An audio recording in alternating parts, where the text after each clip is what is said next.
மக்களின் அடிப்படை பிரச்சினைகளை தீர்ப்பதற்கான எந்த ஒரு வாக்குறுதிகளும் அதிமுகவின் தேர்தல் வாக்குறுதியில் இடம்பெறவில்லை என சிபிஎம் மாநில செயலாளர் பி. சண்முகம் தெரிவித்துள்ளார்.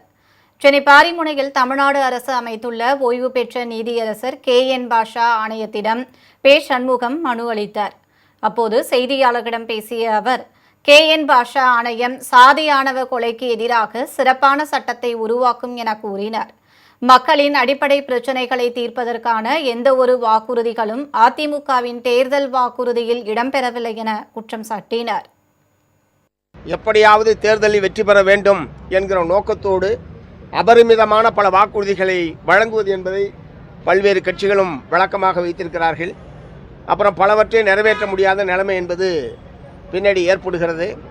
எப்படி இருப்பினும் அந்த அறிக்கையில் வேலைவாய்ப்பை உருவாக்குவது சம்பந்தமாகவும் புதிய தொழில் வளர்ச்சிக்கான என்பது என்கின்ற முறையிலேயோ இப்படி அடிப்படை பிரச்சனைகளை தீர்ப்பதற்கான எந்த வாக்குறுதிகளும் அதிமுகவுடைய தேர்தல் அறிக்கையிலே கொடுக்கப்படவில்லை.